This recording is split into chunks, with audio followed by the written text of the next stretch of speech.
believe we're streaming. Hey everybody, welcome back into the Woody Hayes Athletic Center, and welcome back for more Snap Judgments. That's Bill Landis, I'm Austin Ward. This would normally be where Berm is, and he would normally be making sure that the stream is working. We hope that it is, and if not, well, we'll try something else. But we heard from Ryan Day for about half an hour on Sunday after Ohio State heard its postseason destination, heading back to the college football playoff, and they're going to play Georgia in the Peach Bowl, and then a lot of talk about the Buckeyes already being back in this facility on Wednesday and Thursday, treating those like playoff practices, and that they were going to get the opportunity, that they couldn't just wait and hope on Sunday that they got good news and then start practicing from there, Bill. So this team thought maybe it was going to get the chance, or it was at least acting like it would. We'll get into some of the more finer details as we go, but at least from that perspective, I think there was a lot of people asking us, wow, what are they doing last week as they got ready and tried to recover from Michigan? Well, Wednesday and Thursday they practiced and then treated them like normal practices. Yeah, what I thought was most interesting about that, one of the things Ryan Day said was they practiced last week as if they were preparing for a semifinal. Now, that's probably the right way to go about it. You certainly don't want to entertain the notion of something worse, and if that were to happen, then you sort of recalibrate from there and figure out your plan. But this team showed back up in the Woody on Sunday, probably licking its wounds quite a bit and feeling pretty bad about itself, and I bet that lingered for a while. It's probably still lingering, but they were able to kind of snap back into focus a little bit with the Wednesday, Thursday practices with the idea that they'd be here. Not necessarily they played Georgia, although maybe they could rightfully assume that, given the way things have gone. Of course, as the weekend progressed, it sort of lingered out there that maybe they could end up playing Michigan in the semifinal, but it is Georgia. And it does seem like as much as they could have, they've kind of had their focus on this for the last few days, and now it's real. I got in a little earlier before the press conference started, as I'm wont to do, to try and wander the hallways a little bit and see if anybody wants to have some conversations, and peeked in a couple offices, and no surprise, the SEC championship game was on a bunch of screens that I saw in there. I'm going to wager that some of those offices had Georgia film already on last week. If you're going out to practice on Wednesday and Thursday, Ryan Day said they did that without a specific target, which is hard. That's obviously more like a training camp practice and back to fundamentals. But as you said, and you were right, maybe I thought there was a greater chance of Ohio State moving up to 3 than some others considered. It doesn't matter. Either way, they were going to be looking at the team that they just played. Don't need to do a bunch of scouting on that. They were going to be looking that's fresh on the mind. They were already going to be watching themselves against that team. So from that perspective, probably not a great deal of extra homework to do. That was not something that was already on their plate, but Georgia certainly was. I think in that perspective, at least from planning purposes, that cleared the deck a little bit. You knew that it wasn't going to be TCU, for example. So looking at Georgia, diving into that, I know that they're looking at that defensive front, very physical. There are similarities between the way Michigan and Georgia like to play. They're not perfect like-for-like schematics, but there's probably a fair amount of carryover from what Ohio State put in place on November 26th, what did and didn't work, that they can take into this one. I think there are areas that Georgia can be exploited. We're going to break down this matchup as we go throughout the month. I don't think they're indestructible, and that an Ohio State team that plays its best is more than capable, in my opinion, of going down there on New Year's Eve and getting a win. Yeah, I think if you're an Ohio State player who was watching the SEC championship game, and I'm sure many of them were, maybe not all of them, they have lives too. Maybe they wanted to get away from football for a little bit, and who can blame them? But if you were watching that game, you saw a banged up LSU team throw the ball, somewhat effectively against Georgia. They didn't score a ton of points, but they threw the ball and moved it okay with a backup quarterback in the game. So I bet that inspires a lot of confidence, and I think more than anything, it's just sort of like a clean slate for this team. That's kind of what I find most interesting, and Ryan Day talked about it a few times, like, You have this opportunity. Let's see what you can do with it. Why waste it? And I think when a team like Ohio State, that's as talented as it is, can operate that way, it's pretty freeing. And it's not an existence that this program gets to live all that often, hardly ever. And it just makes me all the more curious about the kind of team we're going to see on New Year's Eve, because I think there's the potential that it could be very different from the one that we've seen for the last 4 months. Okay, so what did you learn first and foremost from Ryan Day over 30 minutes? I have a good idea what we need to talk about next, but I'm wondering if there was anything else that tickled your fancy. Well, I found his general demeanor quite interesting.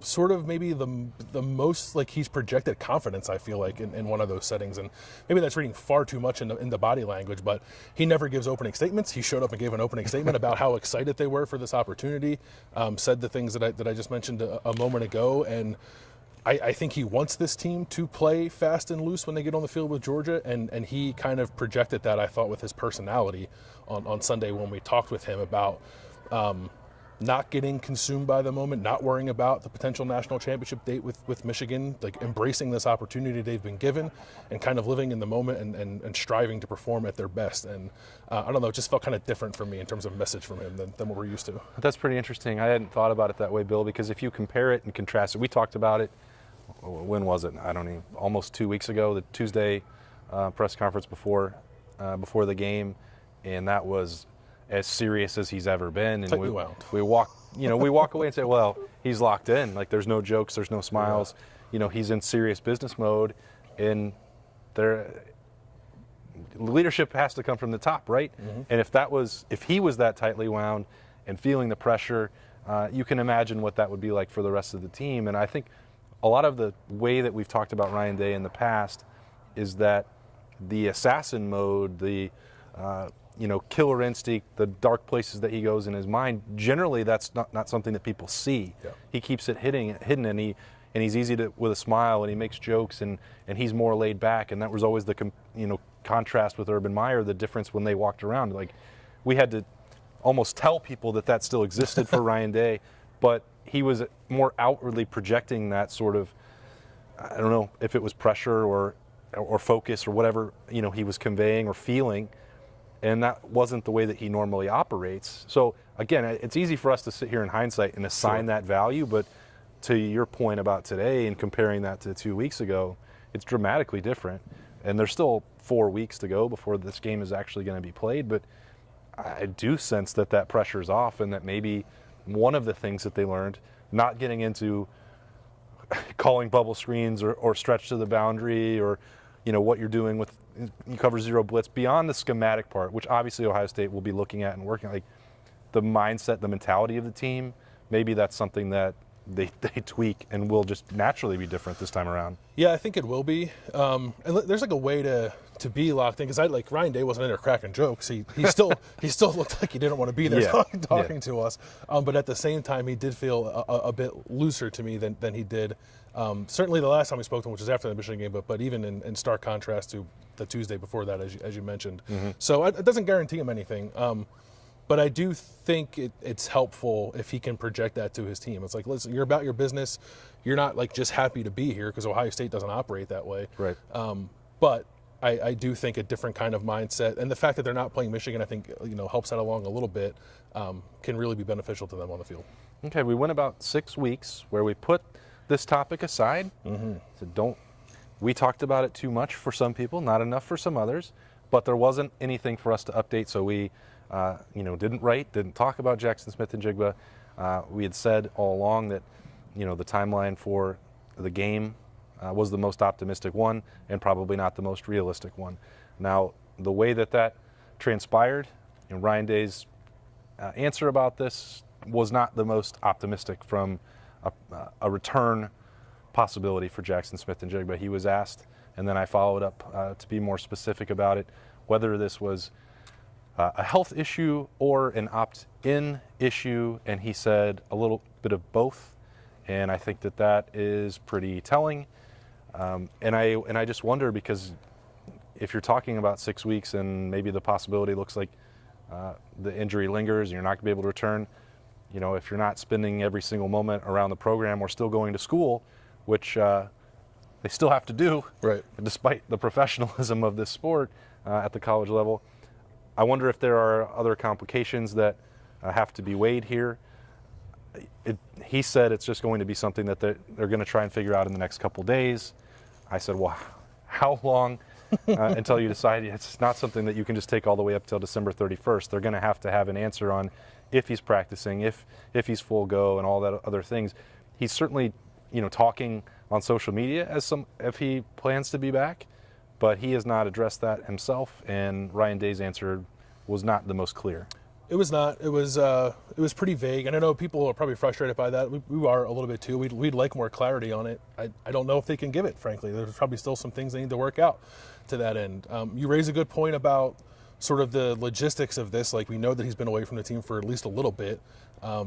There could be some things there to consider too. But I also think, listen, he's tried to come back from this thing twice now, and both times it didn't work out. And he's got a lot on the line beyond this, and I know people don't want to hear that, but if you can put yourself in his shoes for a second, that has to be a consideration, sort of your long-term health and earning potential.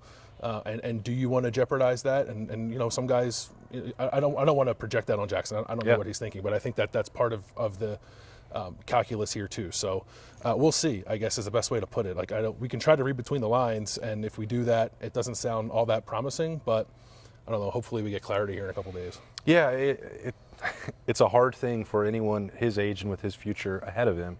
And it's easy for everyone on the outside to say, and certainly easy for me, knowing Jackson Smith-Njigba, like how focused he was throughout the entire offseason and how much it meant to him to compete for a college football playoff. I don't think any of that suddenly went away or that it's not true, but we're also talking about not just one attempt to come back, but two, and then trying to go through this a third time. And look, the second one was pretty severe. And everybody, you know, when I was looking at it, he was working on the knee and then the groin and like wondering why. And I asked about it at the time, both publicly and privately, is this a new injury? And the answer is basically kind of. It was more severe and extensive throughout the hamstring than what he'd been dealing previously. So he felt it in a different spot. That was why we saw that. It wasn't that it was a new knee injury or that it was a pulled groin or something like that. But, you know, this, after doing all that work for a month and pretty extensive rehabilitation, then to have that exact same thing happen again, that's gonna change your brain and the way that you're thinking about things moving forward. There's nobody around this program that wants to compete more than Jackson Smith-Njigba. He's one of the most high-end, aggressive competitors around, and there's plenty of evidence of that on film and throughout his career. So, you know, it's hard. He also can't just throw away everything that would come out in February, March, and April for his future. That part I understand too. So, you know, we'll see what transpires. He's talking like someone who wants to come back, but, or at least on social media, my philosophy is to not use that in terms of reporting. Sure. So, you know, we'll see what actual things are going to be said in the next couple days moving forward, because I have not received any direct indication that Jackson would definitely play in the playoff, and there's probably good reason for that. It's not anybody else's decision but his. Yeah, I mean, listen, I don't question his desire to do it, but just because he wants to doesn't mean he will. There's, as we just laid out, there's a million different things that go into that decision. But I think they need to come to some sort of resolution here quickly, because, and you can tell me if you disagree with this, but I think one of the things that has, I don't want to say hurt, because that puts a little too much on Jackson, I think, but maybe at times kind of gotten in Ohio State's way a little bit, is the fact that they seem like they've been waiting for him to come back and maybe didn't want to delve like fully into what life would be like without him, kind of treaded water without him. Yeah. And it just felt like the offense never really found that gear that it needs to find in a game like this. And if that's still hanging in the air as they lead into the game, I think that can hurt them going into a playoff. So I think both the team, the offense, and Jackson need resolution on this in a couple days. Yeah, I don't disagree with that, and that was also something I tried to convey leading up to the game. If you can't practice for the 10 days beforehand, you can't just go back out there, and that would go doubly true for this month. There's a ton of new things that you can put in the course of a month to get ready for a playoff game, and Ohio State will definitely be doing that. And I don't think that it makes a lot of sense to say, well, here's 10 things we may do with Jackson. You know, Xavier Johnson can rep them, and maybe you run those against Georgia. I think they've gotten themselves into a little bit of trouble doing that, or maybe they didn't commit fully enough to it. I don't know what the exact answer is to that, but if you're going to prepare for a talent-equated game and the number one team, defending national champion, I don't think you can leave any uncertainty about what you want to do or what you're capable of doing. And look, there's a drop-dead point anyway when you have to pick your roster and when you fly down to Atlanta and you have open viewing practices and full team media days. There's going to be a point at some point this month, there's a deadline. I don't think that there's a great benefit for letting it linger beyond the end of this week. Ryan Day's exact words were a couple days. They practice on Tuesday. I know that for sure. So there's also finals. Finals coming later this week for Ohio State. So I think that resolution should come pretty quickly, and it could very well be a positive one for Ohio State. Sure. We don't know for sure, but it doesn't do any good to let it linger. Yeah, I would just patience, I think, is the name of the game at the moment, as difficult as that might be as it relates to that situation. I did want to point out while we're standing here, new name and face working on the Monarch machine over there. Ooh. One Cade Stover. Ooh. With RJ Day, no less. Wow. Getting some working on the fancy jug machine. Did he have to sign that out from Marvin Harrison? I don't know. You have to pay rent to get it. What is it? It's Sunday afternoon. It's 4:06 p.m. Ohio State gets their postseason destination at like 12:20, and then you have captain, tight end, and a guy who probably has had nightmares about two balls in the rivalry game that got away from him out there on the Monarch machine getting some work. That's a little bit of a hint into the mindset of a leader of the team. Because for some reason that was also questioned, at least on OhioState.Rivals.com. Does Ohio State have enough leaders to win big games? And to that I say, Cade Stover and Tommy Eichenberg would like to meet you outside. I don't think that's the case. But I also listen. Everything gets called into question when a loss like that happens. It's not unfair. It's kind of odd. We've sort of skipped over the autopsy because now they're in the playoff. I don't think we were expecting that. And who knows when we would have talked to Ryan Day again had the playoff not happened. Probably not until they get on the bowl site. So, but I don't think we're going to get a lot of questions and back and forth in that regard over these next couple of weeks. But the good thing is we'll see Ohio State on the field in the Peach Bowl, and they'll be able to answer those questions there. Yep, the veterans and senior captains are supposed to be available this week. So Ohio State is planning for some of that on-campus media coverage, and we, of course, will provide as much of it as we possibly can on the podcast and at OhioState.Rivals.com.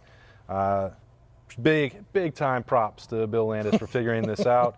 I know that, hey, Berm was trying to set a low bar and make sure that you all knew it, that we were out here, mainly Bill, not me. I'm just out here to do my, to fill out the words, and Bill was doing the hard work setting up the stream, and he did a great job. So shout out to Bill, shout out to Berm for also setting it up and for getting a day to go out and enjoy himself in Cincinnati.